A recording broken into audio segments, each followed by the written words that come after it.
Lotus Ventures Inc. is a BC-based medical marijuana company poised to launch into the rapidly evolving cannabis sector.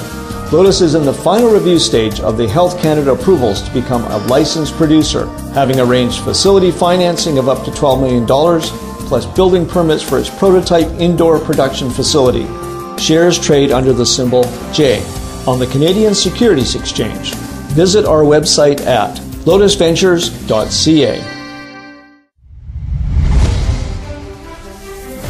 Welcome to the Goddard Report. Comments made on the Goddard Report and TalkDigitalNetwork.com are an expression of opinion only. Here is Jim Goddard. My guest is Tom Raycove. He's the CEO and founder of Disruptive Logic Interactive, the website disruptedlogic.com. Welcome to the Goddard Report, Tom.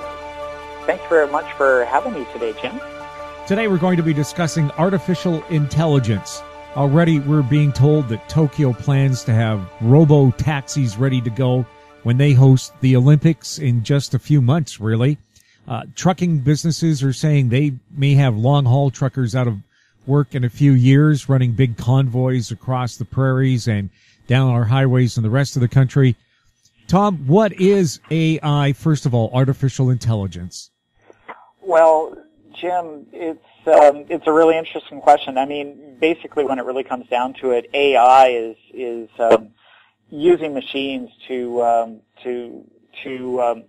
process data in a similar kind of way that a human being would be. For example, speech and speech recognition is a good example of AI. I mean, we've all got our cell phones and text messaging, and we can speak into our phone, and it'll transcribe our speech into text.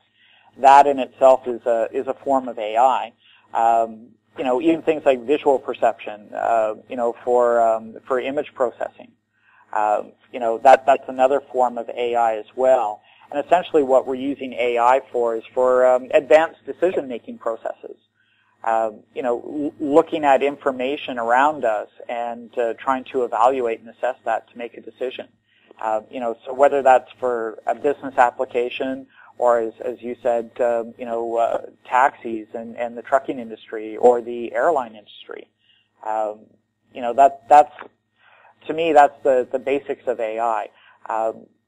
With our company, we kind of look at AI as a methodology of processing vast amounts of data and analyzing it for results and getting a better understanding of that data.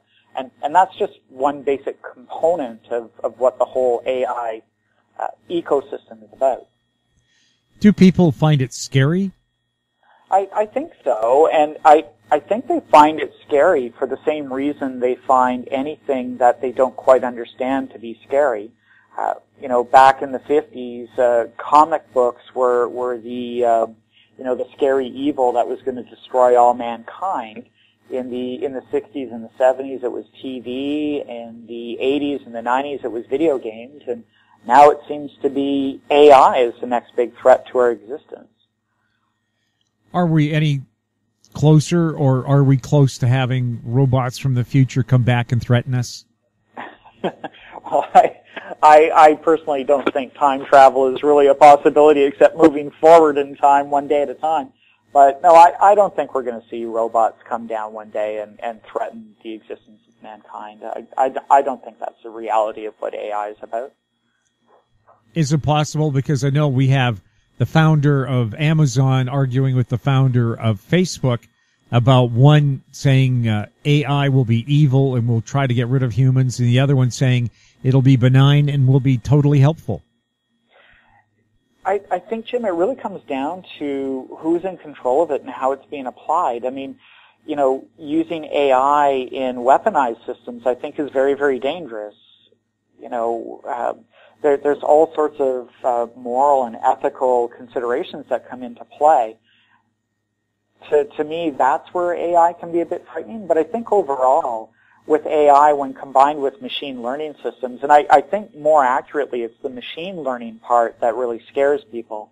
When you combine AI and machine learning together, it really comes down to what the purpose is intended to be. I think it can be benevolent, and I think there can be some real useful purposes for it. What do we do with all the people who might be replaced by an AI program in their office? That's a really interesting question. You know, back in the 1970s, the late 1970s, I had this crazy idea, Jim, that I was going to get into electronic accounting systems using databases and software to do accounting. And I was a young guy. I think I was in my late teens. And I did some door knocking on some of the local businesses and proposed the idea. And they thought I was nuts. They kept telling me, you know, we don't need electronic accounting systems. We've got people here to do that. Well, you cut to today, and it's a complete 180. You know, now when you go to an office, everybody has electronic accounting systems, and they would think you were nuts if you were proposing to put people in place of the computers. I think, Jim, what it represents is a change. And as with any change historically, certain jobs will no longer exist, and new jobs will be created. We'll have more with Tom Raycove right after the break. I'm Bill McWilliam, president of Cascadero Copper, CCD on the TSX Venture Exchange. Cesium is one of the world's rarest metals with a growing industrial demand. Drilling is underway on our Tehran property in Argentina to prove up a cesium resource. Cascadero's patent-pending leach process has the potential to make Cascadero the lowest cost supplier of cesium in the world. Visit our website, cascadero.com, or phone us at 604-924-5504. Glance Technologies owns and operates Glance Pay, a disruptive mobile payment technology now live in 16 cities in Canada and about to launch in the U.S. With revenues up 664% in the last quarter, Glance Technologies has the potential to be a worldwide leader in an industry projected to grow to $1.3 trillion in 3 years. Glance Technologies stock symbols are GLNFF in the U.S. and GET in Canada. Find out more at glancepay.com. Welcome back. We're speaking with Tom Raycove. Tom, as we get into the AI field more and more, will they try to make these things look and act like people, or will we just be able to interact with a keyboard or a hologram and deal with it that way? I think you're going to see a combination of all of the above, if I may express it that way. For certain applications, yes, we're probably going to want to see AI systems for robots, for example, looking kind of like us and being able to integrate and not be as frightening. I think in other applications, there's no need to see the AI in that kind of physical sense. And in those applications, it'll be more, keyboard, desktop, well, if desktop still exists, but keyboard, almost like your cell phones, with the AI that's built into that. We don't really see it, but it's there.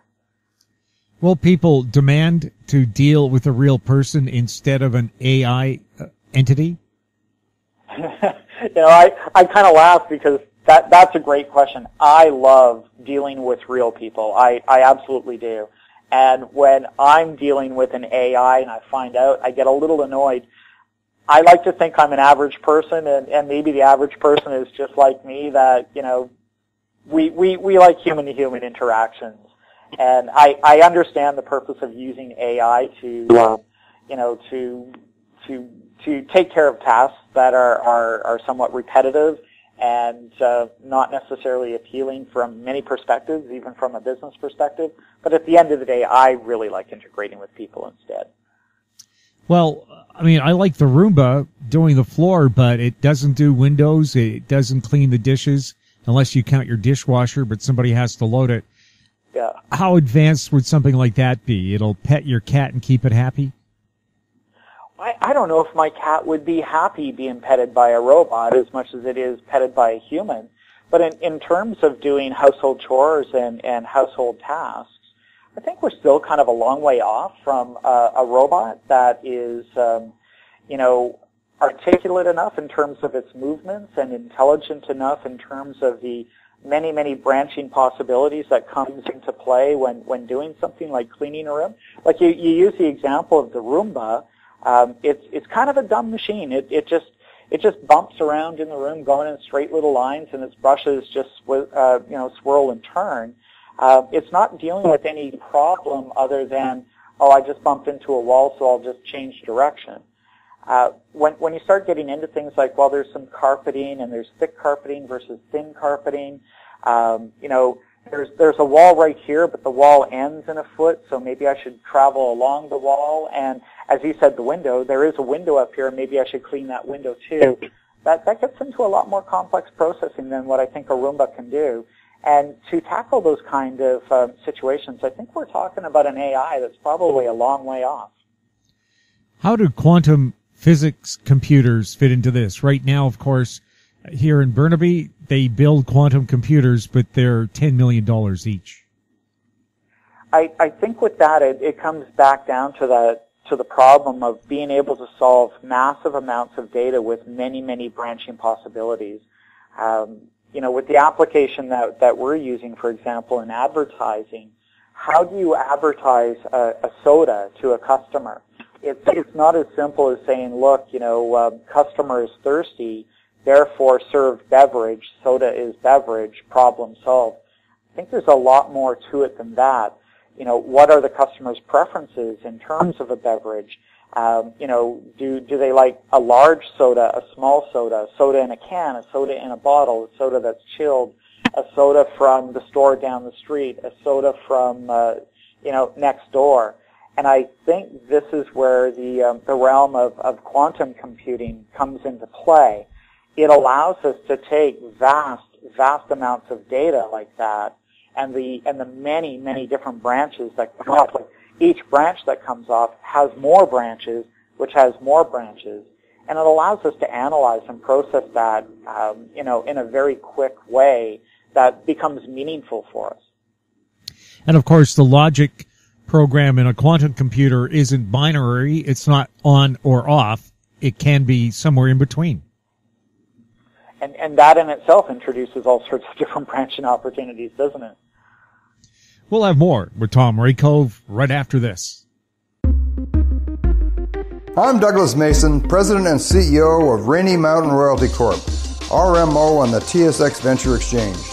Rainy Mountain's Brunswick property is located in the Rideout Shear Zone in Ontario. With grab samples running as high as 32 grams per ton gold, a drill program will commence this spring to test the numerous targets located by recent groundwork. For more information, visit our website, rmroyalty.com.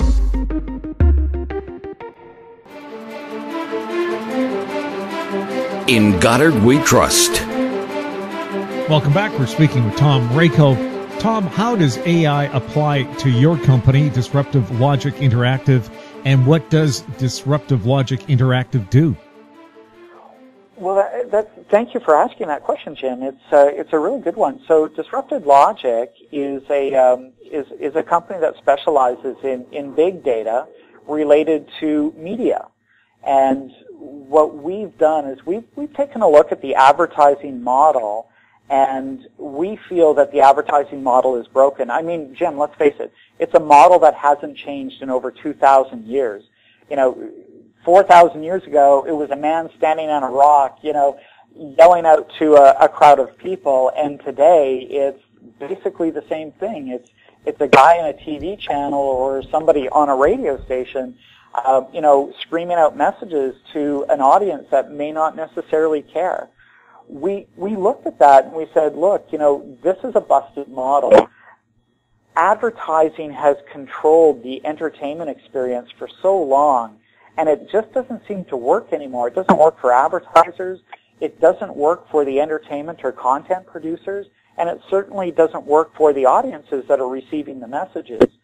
So we kind of looked at that and said, big data and the ability to process that big data with AI and machine learning systems means that we can actually put the consumer, the end recipient, in control of their advertising experience, right? So instead of having advertising controlling their entertainment experience, you can now enjoy the entertainment the way you want to, and you get the advertising the way that appeals to you. And the way we do that, for a lack of better way of explaining it, Jim, is through what I like to call, product placement on steroids. It's live dynamic product placement. Think about this. You're watching your favorite movie, and Jim, you're watching the movie in your living room on your iPad, and your actor is holding a Coke can. Your spouse is watching the same movie in another room on her iPad, and she's seeing Pepsi because she prefers Pepsi over Coke.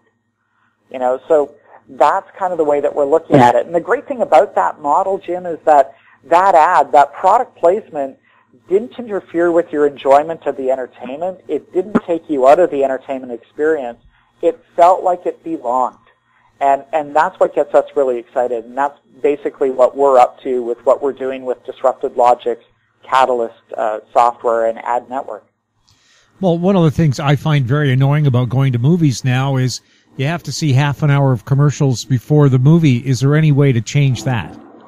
Yeah, absolutely. Imagine that that movie that you just saw has ads that are localized for it inside the movie itself. So, where this really resonated for me and where I really thought this would be cool and started to conceive the idea is I was watching a movie in a theater downtown. I think at the time it was called Tinseltown. And it was an Arnold Schwarzenegger movie that had been filmed around the same theater that I was sitting there watching it in. And I thought, man, what a mind trip this is. I'm in this theater and I'm seeing the theater in the movie. This is so cool, right? Imagine that you're sitting in the theater, watching your movie, and all the buildings, the ads that are on the buildings and all the products that are in the movie are all related to stuff that's local to you. Maybe that little vegetable stand that the actor is driving by is the same vegetable stand that's just across the street. That's the opportunity that we're creating with this. And what that means for theater companies, what it means for filmmakers, it means lifetime revenue through every single view of that movie. And it also means not having to bombard an audience with a bunch of annoying ads that we don't want. Would that apply to the gaming industry as well? Absolutely, Jim. So our first market that we're releasing to, and in fact we just went to market about 2 weeks ago, is the gaming industry itself.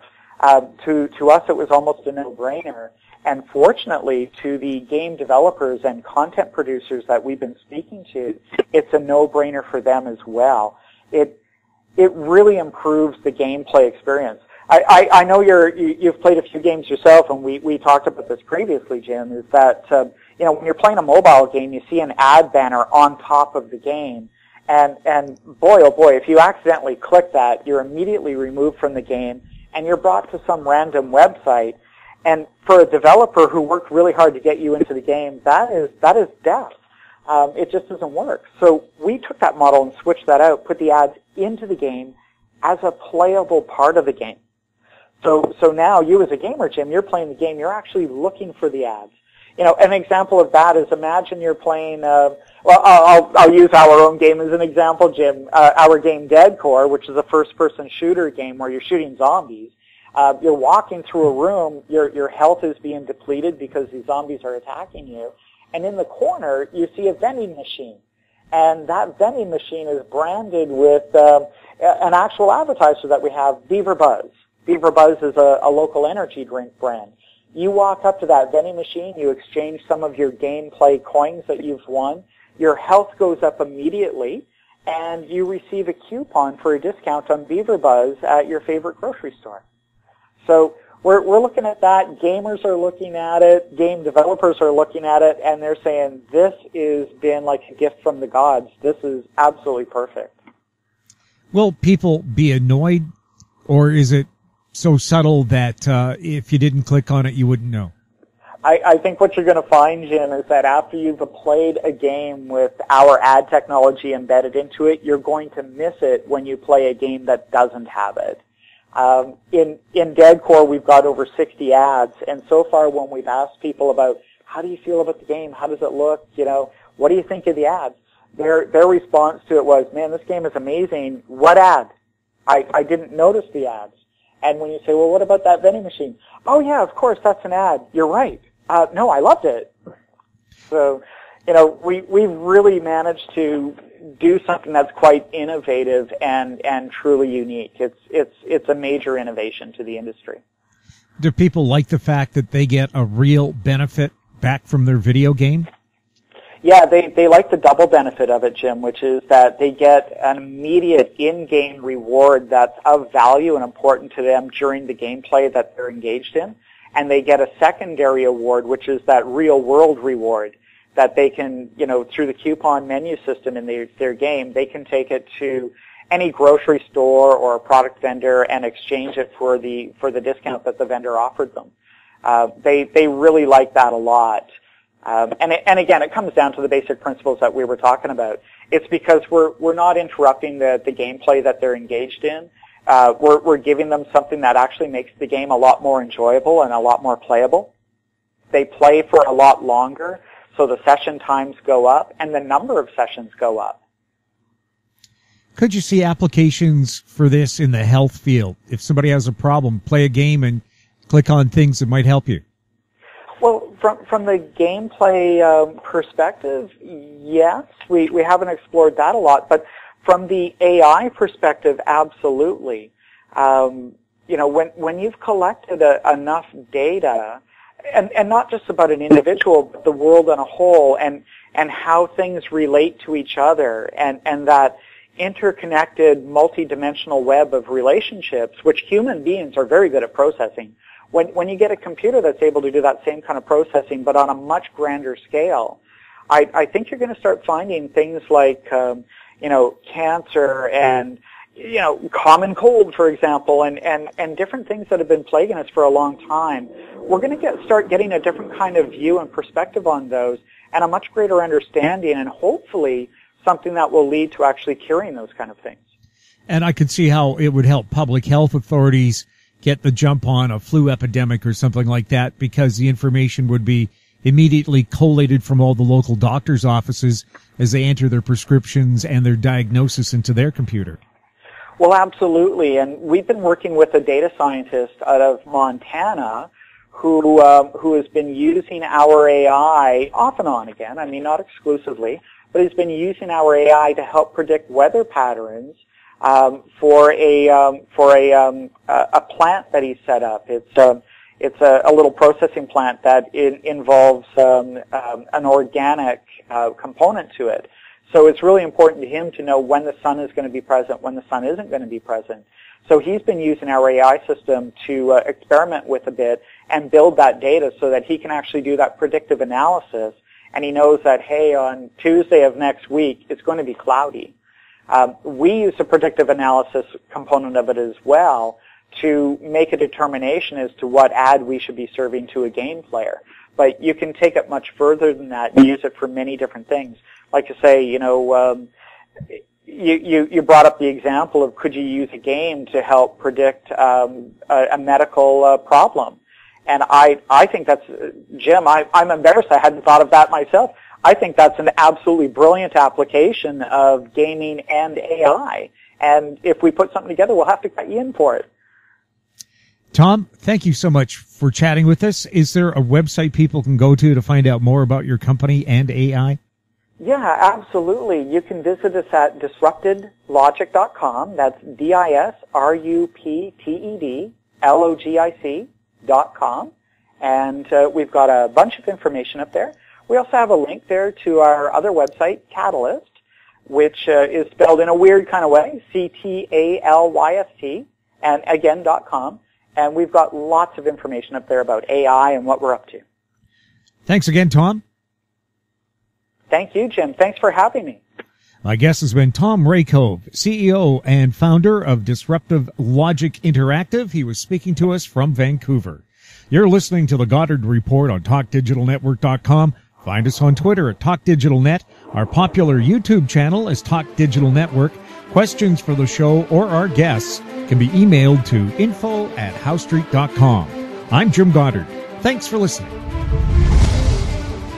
Comments made on the Goddard Report and TalkDigitalNetwork.com are an expression of opinion only. The Goddard Report is available online and mobile at TalkDigitalNetwork.com. The Goddard Report is a production of How Street Media Incorporated.